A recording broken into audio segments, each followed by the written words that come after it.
So a very good morning to all of you. And at the outset, I'd like to thank Dr. Sen for giving me an opportunity to give a talk in this session on orbital tumors. And I'll be starting with investigative tools that are usually used for the diagnosis of orbital tumors.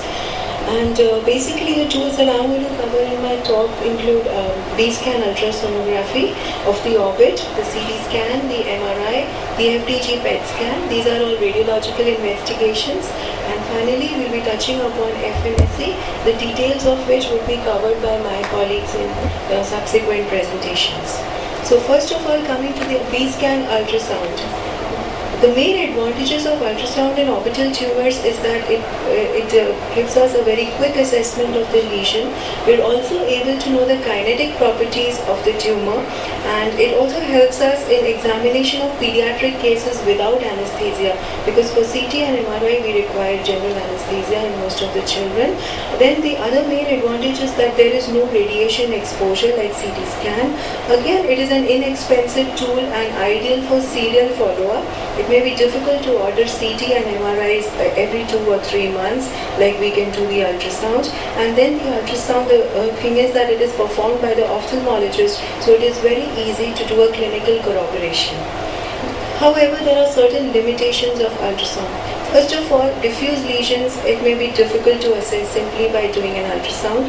Then again, lesions that are located posteriorly in the orbit, we do not get much information on the ultrasound. Finally, there is an inter-observer variation, and it is a highly operator-dependent investigation because the results may be very subjective and interpretation depends upon the experience of the person who is doing it. Now, when we do an ultrasound B-scan, we have to remember there are 3 scans essentially that are used: the longitudinal scan, the transverse scan, and the axial scan. The longitudinal scan helps us to know the lateral extent of the lesion, the transverse scan tells us about the anterior-posterior extent, and the axial scan is mainly for the retrobulbar space. A combined approach gives us an idea about the 3-dimensional view of the orbit. So, orbital ultrasonography should be mainly used to visualize anterior and middle orbital lesions. That is not the ideal imaging modality for posterior lesions.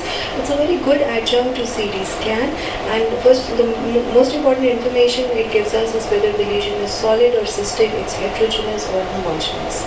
Now, I'll be just giving you some examples and representative B-scans of what these look like. Some orbital tumors are simply diagnostic on ultrasound.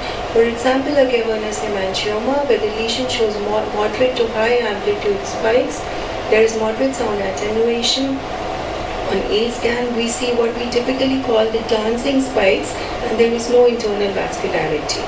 Cysticercosis is another lesion which is a straightaway giveaway on ultrasound because it's very nicely demonstrated. You can see the scolex over here in the center of the cyst, and that is very typical and characteristic of cysticercosis.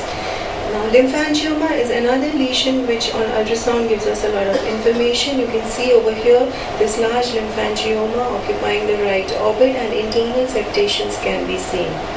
Now, sometimes ultrasound can be combined with Doppler ultrasonography, which tells us a little bit more about the orbital vasculature and the blood flow. One indication of this is orbital varices. As you can see over here, before Valsalva and after Valsalva, typically there is increase in the blood flow and the vascularity. Now, this is an example of color Doppler of the ophthalmic artery. Over here you can see these amplitudes on color Doppler, and this is basically because of normal blood flow within the ophthalmic artery. Now, this is an example where if there is a malignant tumor of the eye, the amplitude simply increases because tumors tend to be more vascular. So this can also be picked up on color Doppler. Another indication of color Doppler, of course, it's not specific for orbital tumors, but it is nevertheless important, is the differentiation between PHPV and retinoblastoma in many cases. PHPV shows up as a very nice band and with vascularity inside because it's because of the persistent hyaloid vasculature, which is not seen in retinoblastoma. The next investigative tool for diagnosis that I'll be covering is CT scan of the orbit, which is a very valuable and handy tool. Now, CT is sufficient and necessary for most orbital lesions, and it suffices here to say that MRI is rarely needed. CT tells you about the location, the extent, and the effect on adjacent structures. The tissue characteristics can be noted on CT, and it helps in surgical planning. For example, the approach that one should take for an orbitotomy. Now, indications of CT scan apart from orbital tumors are other conditions like orbital cellulitis, ocular surface or lid tumors where there is suspected orbital and postseptal invasion, intraocular tumors that present with proptosis, and other cases of orbital trauma and unexplained afferent dysfunction. Now, for CT scan, generally for the orbit, 2 mm slice thickness is used. Thinner slices usually lead to more radiation and are more time consuming.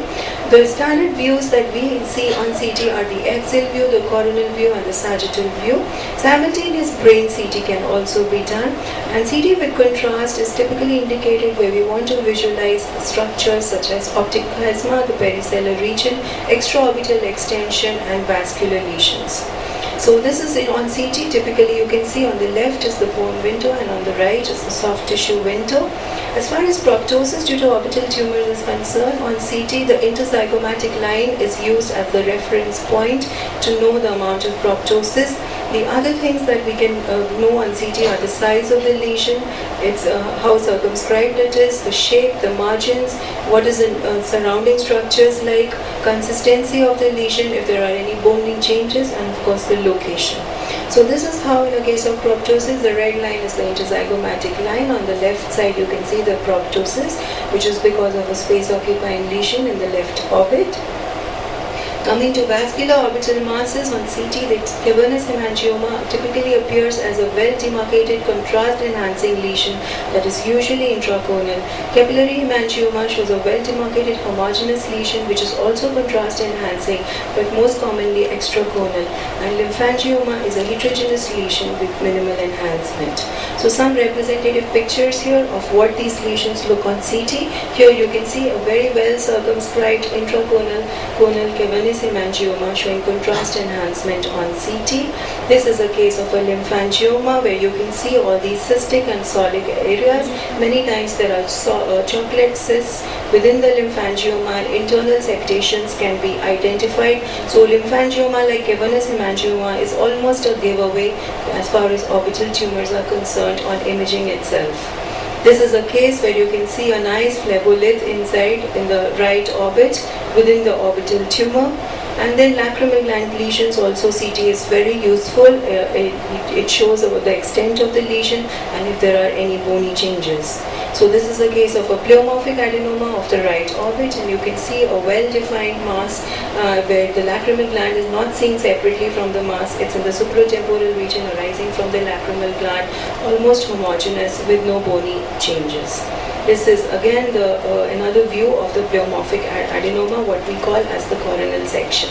Adenoid cystic carcinoma usually also shows up as a mass. So this is a tumor which has posterior extension into the cavernous sinus. This is the axial view of the CT, and this is the sagittal view where you can see the same tumor. The tumor is extending into the roof of the orbit. It's eroding through the roof and extending intracranially, and it appears as a mid-posterior mass. There is also incidental maxillary sinusitis. This is the coronal view, again showing the same findings: extension through the roof, a mid-posterior mass, and a maxillary sinusitis. So orbital abscess sometimes is another differential diagnosis of orbital tumors, and CT scan is very useful in diagnosing orbital abscess and in differentiating it from orbital tumors. Subperiosteal hematoma, as you can see over here, usually following trauma, is again a very common differential of any benign or malignant orbital tumor, because subperiosteal hematoma can also be subacute to chronic, and many times CT is necessary after trauma to rule out any other tumor.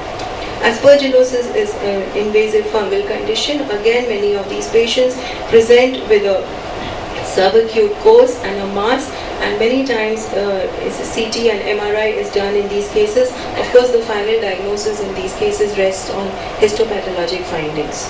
Then heritage cyst over here, as you can see in our country, it is not very uncommon to see these kind of pictures on CT where you have one globe and you feel there is another globe behind that, but actually it is a case of heritage cyst. You can see this giant cyst just behind the globe, and this is also almost a giveaway on imaging.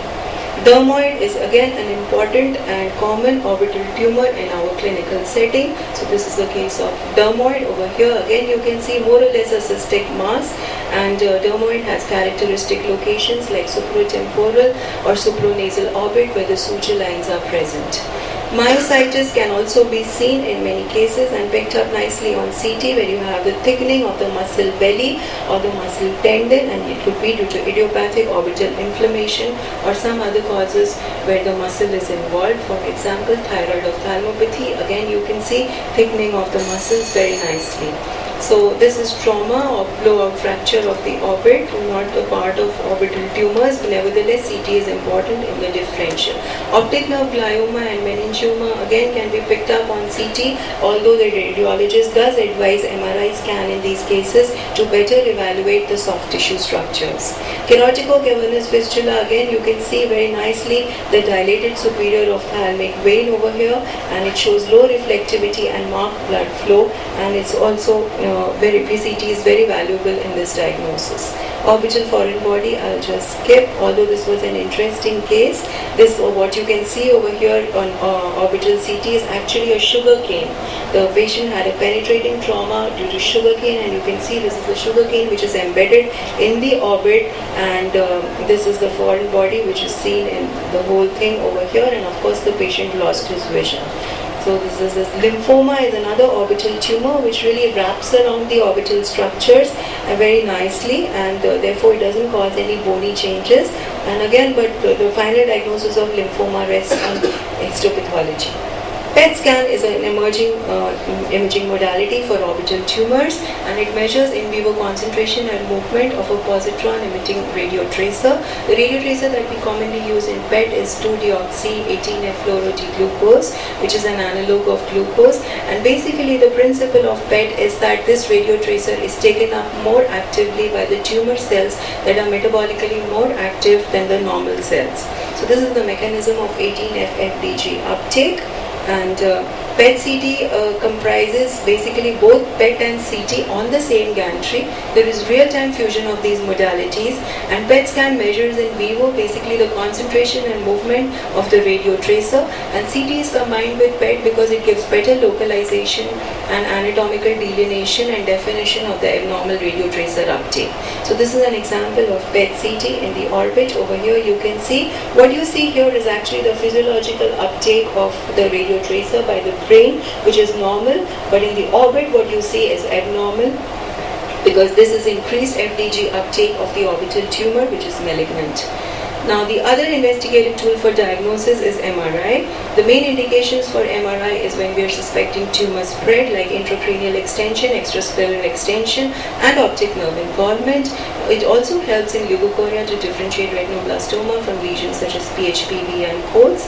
It's very useful for intraconal masses, vascular lesions, and of course there are other indications like demyelinating disease, optic nerve lesions. Now most tumors appear hypointense on T1 and hyperintense on T2, enhanced with gadolinium. So the main contraindications where MRI should not be used is where there is a ferrous metallic foreign body, or there is an aneurysm clip, a cochlear implant, or a cardiac pacemaker. So before ordering an MRI, one should be sure that the patient doesn't have any of these. And the main limitation of MRI is that bone is not imaged as well as in CT. So this is a T1 weighted MR image where you can see that the intraocular, the vitreous is dark. This is a T2 weighted where you can see that the vitreous is bright. So this is basically a case of retinoblastoma. CT shows calcification here. This is another case where MRI was done because there was overt orbital spread, and it shows the entire extent of the soft tissue invasion. So the optic nerve glioma, again MRI is better than CT to better delineate the soft tissue characteristics. Now I'll just be touching a little bit about FNAC over here. And fine needle aspiration biopsy is a rapid non-invasive technique. The needle is introduced in the mass and aspirated. Slides are immediately fixed in alcohol. The two stains that are routinely done are papinicula and vagrant-Volchinsa. The main indication is if there is any palpable mass in the eyelid or adnexa or the orbit, and even if there are palpable lymph nodes, then we like to go ahead with an FNAC to know whether it is reactive lymphadenitis or whether there is actually tumor invasion in the lymph node. So this is the FNAC handle and this is the Copeland jar. And basically a needle is used, 23 gauge 1-inch needle, 10 ml syringes. The slides should be clean, dry and labeled. The fixative is 95% alcohol. FNAC handle is used and the alcohol-filled smear is to be stained by the PAP stain and the air-dried smears are stained by the MGG stain. So details of pathology will be covered by Dr. Seema Singh and Dr. Seema Kashyap. The main advantages of FNAP are that it is rapid, cheap and safe. It's reliable, relatively painless procedure, and even if you have a negative result on FNAC, it can still give you some guideline and information for further line of investigation, and it can obviate the need for unnecessary surgery, for example if patients need radiotherapy. So these are some slides of FNAC, so sebaceous cell carcinoma. Thank you very much for your kind attention.